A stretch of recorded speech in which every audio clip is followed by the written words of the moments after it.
What's up guys? Dito ako ngayon guys, dinala ako ng tropa natin si team shoutout sa iyo din na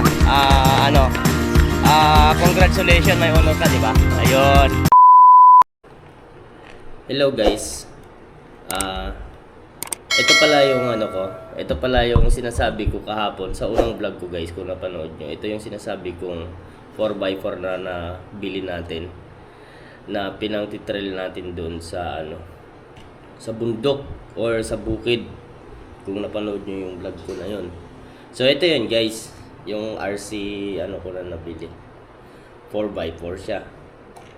So naisip ko siyang i-modify ko yung battery niya, kasi yung battery niya ganito lang siya kaliit, isa lang. Pero kasi gusto ko siyang lumakas, siguro itatry ko kung magkakasya yung dalawang ganito dito sa pinaka-compartment ng battery niya. So yung bubuksan natin to para makita natin kung gaano siya kaliit or kalaki. Kailangan may pamihit ka dito guys. Kailangan may maliit kang screw na pamihit. Kaya dapat ingatan mo rin, kasi baka mamaya mawala tong screw. Kasi sobrang liit niya. So ito lang siya Mababaw lang kasi siya Ito lang siya Kaya di ko alam kung kakasya yung dalawa, parang alanganin Kung nakabalagbag din ganyan, siguro pwede siguro magkakating lang dito para madaan lang tong wire.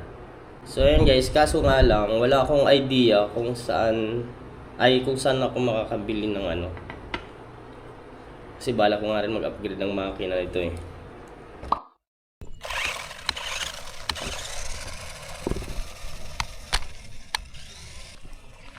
Ayun, ang layo niya na. Ito ako ngayon guys, dinala ako ng tropa natin si Din. Din, shoutout sa iyo din na congratulations, may honor ka, di ba? Okay. Ayun, congratulations. Anong ka na grade? 7. Grade 7. Shoutout ka naman, baka may gusto kang shoutout diyan. Pamilya ko po. Pwede. Shoutout mo lang. Shoutout po sa kanila. Lalo na po sa kanila. Shoutout daw sa mga tropa ni Din. Ayan So dito tayo guys, dito ako dinala guys ni Dane, kasi dito malawak. Ayan Although halos patag naman siya, kaya lang okay na rin, kasi hindi naman ganun kalakas yung natin, hindi naman ganun kalakas pa yung RC natin, kasi wala pa naman tayong modify dito.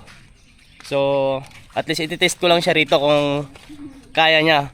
Tinanggal ko nga yung case ng camera ko guys, kasi parang nabibigatan siya medyo hindi niya kaya, mabilis siyang malubat pag pag may case yung camera ko. So itong camera ko kasi medyo may kabigatan, so ayun, tinanggal ko yung case para So tara guys, let's go, ititest na natin siya dito.